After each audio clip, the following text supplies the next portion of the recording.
ভারতের রাজধানী দিল্লির যন্তর মন্তরে টানা ৩৬ দিনের আন্দোলনের পর অবশেষে বিজয়ের ঘোষণা দিয়েছে ককরোচ জনতা পার্টি সিজেপি। দেশজুড়ে ছড়িয়ে পড়া ছাত্র যুবদের এই আন্দোলনের চাপে পদত্যাগ করতে বাধ্য হয়েছেন কেন্দ্রীয় শিক্ষামন্ত্রী ধর্মেন্দ্র প্রধান। বিষয়টিকে ভারতের সাম্প্রতিক সময়ের অন্যতম গুরুত্বপূর্ণ গণ আন্দোলনের সাফল্য হিসেবে দেখছেন বিশ্লেষকরা। তাদের মতে এটি শুধু শিক্ষামন্ত্রীর পদত্যাগেই সীমাবদ্ধ নয়, প্রধানমন্ত্রী নরেন্দ্র মোদীর সরকারের জন্য বড় ধরনের রাজনৈতিক ধাক্কা।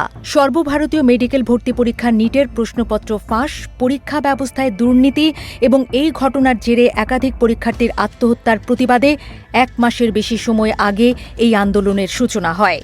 আন্দোলনের নেতৃত্ব দেয় সামাজিক যোগাযোগ মাধ্যম ভিত্তিক প্ল্যাটফর্ম ককরোচ জনতা পার্টি সিজেপি। প্রথমে ব্যঙ্গাত্মক অনলাইন উদ্যোগ হিসেবে যাত্রা শুরু করলেও অল্প সময়ের মধ্যেই এটি ভারত জুড়ে ছাত্র যুবকদের প্রতিবাদের আন্দোলনে পরিণত হয়।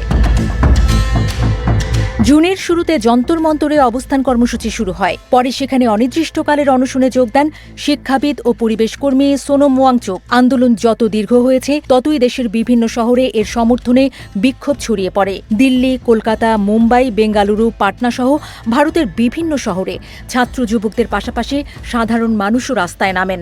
আন্দোলনের মধ্যে পুলিশি অভিযান, লাঠিচার্জ, কাঁদানে গ্যাস নিক্ষেপ এবং আন্দোলনকারীদের বিরুদ্ধে মামলার ঘটনাও মোদী সরকারকে ব্যাপক চাপ ও সমালোচনার মুখে ফেলে।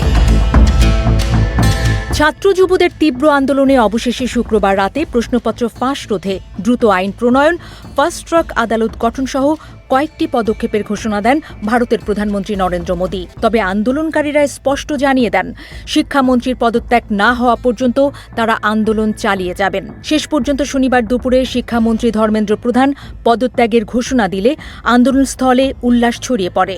পরে সরকারের ২ শীর্ষ মন্ত্রীর সঙ্গে সিজেপির প্রতিনিধিদের বৈঠকে আন্দোলনকারীদের বিরুদ্ধে দায়ের করা মামলা প্রত্যাহার এবং ক্ষতিগ্রস্ত পরিবারগুলোর জন্য সরকারি নিয়ম অনুযায়ী ক্ষতিপূরণ দেওয়ার আশ্বাস দেয় মোদী সরকার। এরপরই আন্দোলন প্রত্যাহারের ঘোষণা দেয় সিজেপি। সিজেপির প্রতিষ্ঠাতা অভিজিৎ দীপ বলেন, গণতন্ত্রে জনগণের কণ্ঠস্বরই শেষ পর্যন্ত জয়ী হয়েছে। একইভাবে অধিকারকর্মী সোনম ওয়াংচুকও একে গণতন্ত্র, ধৈর্য এবং শান্তিপূর্ণ আন্দোলনের বিজয় হিসেবে আখ্যা দেন। তবে তিনি বলেন, জবাবদিহি নিশ্চিত করার পাশাপাশি শিক্ষা ব্যবস্থার দীর্ঘমেয়াদী সংস্কারই এখন সবচেয়ে বড় চ্যালেঞ্জ।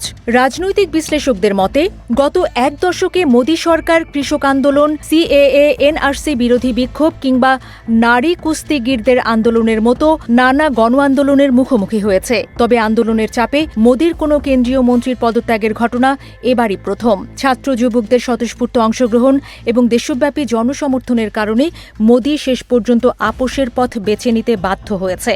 এভাবে একটি তরুণ দলের দাবির কাছে নতি স্বীকার করা মোদী সরকারের জন্য একটি বড় কৌশলগত বিপর্যয়।